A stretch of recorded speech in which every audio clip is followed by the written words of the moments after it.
오늘 본문 말씀 창세기 19장 24절부터 38절입니다. 제가 읽겠습니다.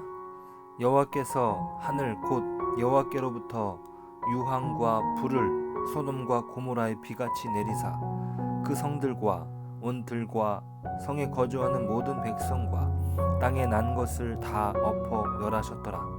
롯의 아내는 뒤를 돌아보았으므로 소금 기둥이 되었더라. 아브라함이 그 아침에 일찍이 일어나 여호와 앞에서 있던 곳에 이르러 소돔과 고모라와 그 온 지역을 향하여 눈을 들어 연기가 옹기 가마에 연기같이 치솟음을 보았더라. 하나님이 그 지역의 성을 멸하실 때 곧 롯이 거주하는 성을 엎으실 때 하나님이 아브라함을 생각하사 롯을 그 엎으시는 중에서 내보내셨더라. 롯이 소알에 거주하기를 두려워하여 두 딸과 함께 소알에서 나와 산에 올라가 거주하되 그 두 딸과 함께 굴에 거주하였더니 큰 딸이 작은 딸에게 이르되 우리 아버지는 늙으셨고 온 세상의 도리를 따라 우리의 배필될 사람이 이 땅에는 없으니 우리가 우리 아버지에게 술을 마시게 하고 동침하여 우리 아버지로 말미암아 후손을 이어가자 하고 그 밤에 그들이 아버지에게 술을 마시게 하고 큰 딸이 들어가서 그 아버지와 동침하니라. 그러나 그 아버지는 그 딸이 눕고 일어나는 것을 깨닫지 못하였더라. 이튿날 큰 딸이 작은 딸에게 이르되 어젯밤에는 내가 우리 아버지와 동침하였으니 오늘 밤에도 우리가 아버지에게 술을 마시게 하고 내가 들어가 동침하고 우리가 아버지로 말미암아 후손을 이어가자 하고 그 밤에도 그들이 아버지에게 술을 마시게 하고 작은 딸이 일어나 아버지와 동침하니라. 그러나 아버지는 그 딸이 눕고 일어나는 것을 깨닫지 못하였더라. 롯의 두 딸이 아버지로 말미암아 임신하고 큰 딸은 아들을 낳아 이름을 모압이라 하였으니 오늘날 모압의 조상이요 작은 딸도 아들을 낳아 이름을 베남미라 하였으니 오늘날 암몬 자손의 조상이었더라. 반갑습니다. 듣는 복음의 권용호 목사입니다. 오늘 하루도 주님이 주시는 복을 누리시는 복된 하루 되시길 바라겠습니다. 자, 오늘 말씀에서 우여곡절 끝에 우리는 아브라함의 조카 롯이 그 가족들과 소돔성을 빠져나온 것을 알고 있습니다.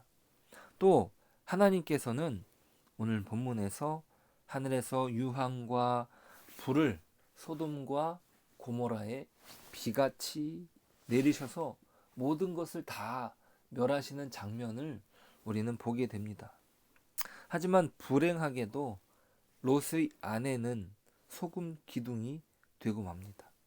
그녀는 천사들이 돌아보지 말라고 명령한 내용을 어기고 말았죠. 이 성 밖으로 무사히 나왔을지라도 하나님의 명령은 여전히 유효합니다. 그런데 그것을 기억하지 못하고 어떤 아쉬움에 그 뒤를 돌아보았는지 모르겠습니다.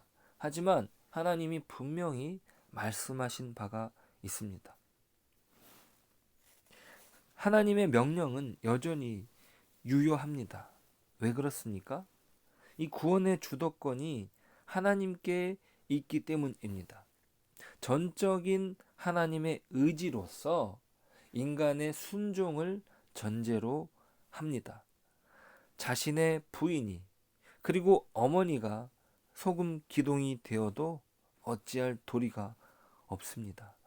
하나님의 엄숙한 심판을 모면할 길은 오직 그분의 말씀에 순종하는 것밖에 없는 것이죠. 그 말씀에 순종하는 것은 곧 인격적인 반응을 요구하시는 것입니다. 하나님은 그렇게 사람을 지으셨고 인격적인 관계 안에서 인간을 구원하기를 원하신 것이에요. 이 아브라함에게도 주어졌던 순종의 약속이 그렇습니다. 아브라함도 그 말씀을 어길 수 있었고 또 순종할 수 있었습니다. 그가 할 수 없는 것을 하나님이 요구하신 것이 아닙니다. 그 순종의 약속은 인격적인 반응을 전제로 합니다. 하나님은 순종을 바탕으로 은혜를 베풀어 주시죠. 자, 어렵게 구원받은 롯은 어떤 사람이기에 하나님께서 특별한 은혜를 베푸십니까? 오늘 본문을 통해선 하나님의 선택이 실수가 아닌가 이렇게 생각이 들 정도입니다. 롯의 아내는 소금 기둥이 되었고 또 딸들은 아버지와 동침하기에 이릅니다. 후손을 이어가자는 명분이지만 이 구원받은 자의 면모를 찾기가 힘듭니다. 이 롯의 딸들이 왜 그런 결정까지 했는지, 롯은 도대체 무엇을 했기에, 딸들에게 무엇을 가르쳤기에 딸들이 그렇게 생각을 했는지. 아이러니하게도 그들로부터 나온 자손들은 모압과 암몬입니다. 그들은 줄곧 이스라엘을 괴롭히는 역할을 하는 것이죠. 그러니까 그들의 판단이 얼마나 잘못되었는가를 보여주는 것입니다. 사실 롯이 소알에 거주하기가 두려워서 굴로 들어갔다고 했습니다. 그런데 조금만 생각을 해본다면 롯은 아브라함에게 갈 수도 있었습니다. 하지만 그만큼 롯의 판단이 흐려졌다라고 말할 수 있습니다. 사람들에 대한 두려움에 모든 것을 등지고 싶었을 것입니다. 어떤 구원받은 자로서 이 세상을 살아가는, 그 세상을 살아내는 면모를 찾기가 어렵습니다. 자, 그런데 왜 하나님은 이런 롯을 구원하신 것일까? 우리는 질문할 수 있습니다. 자, 그런데 그 내용이 29절을 근거로 말할 수 있습니다. 29절에는 이렇게 기록됩니다. 하나님이 그 지역의 성을 멸하실 때, 곧 롯이 거주하는 성을 엎으실 때 하나님이 아브라함을 생각하사 롯을 그 엎으시는 중에서 내보내셨더라. 이 롯이 구원을 받았던 이유를 성경은 하나님께서 아브라함을 생각하사 롯을 내보내셨다는 것입니다. 이 말인즉슨 롯만 생각해 본다면 그를 구원해낼 이유가 없었다는 것이죠. 롯을 생각하면 구원해내지 않았을 것이다 라고 말할 수도 있습니다. 우리가 생각해도 그렇습니다. 롯 그 사람만 생각한다면 하나님의 구원이 불완전한 것은 아닌지 의심하게 됩니다. 롯이 조금만 더 지혜롭게 판단했다면 그의 딸들은 잘못된 방법으로 자손을 만들지 않았을 텐데 말이죠. 그것이 딸들의 잘못이었다 해도 자신에게 어떤 일이 일어나고 있는지도 모르는 무기력한 존재로 몰락했음을 부인할 수 없습니다. 그의 무기력함은 딸들의 잘못도 못 알아보았죠. 그의 무기력함은 딸들이 잘못된 행동을 하는 그 딸들에게 좋은 영향력을 미치지 못하는 아버지로 있었다는 말입니다. 조금만 더 생각했더라면 이라는 아쉬움이 깊게 남을 뿐입니다. 어쩌면 이 롯의 마지막 장면을 기록하면서 하나님이 아브라함을 생각하사라는 문장을 넣으셨다. 이 사실은 우리에게 시사하는 바가 크다라고 생각합니다. 왜냐? 이 롯의 구원이 롯으로부터 말미암지 않았다는 것입니다. 이것은 비단 롯에게만 국한된 사실이 아닙니다. 우리는 어떻습니까? 우리의 구원을 말하면서 구원 이후의 삶을 우리는 자신할 수 있습니까? 이 구원을 받고도 유혹에 넘어가 무력함에 빠질 때가 한두 번이 아닌 적이 없지 않습니까? 그만큼 우리는 구원에 대하여 자신 있게 말할 자격이 없습니다. 우리도 유혹에 넘어가고 또 무력함에 빠져서 거기에서 머물러 있을 때가 얼마나 많았습니까? 우리의 구원은 아브라함으로 인하여 구원을 받은 롯처럼 사실상 예수 그리스도의 십자가의 공로로 말미암았습니다. 우리는 절대로 구원을 받을 만한 어떠한 자격도 없었음을 오늘 본문을 통해 또한 고백하게 됩니다. 우리가 구원받을 자격이 있었습니까?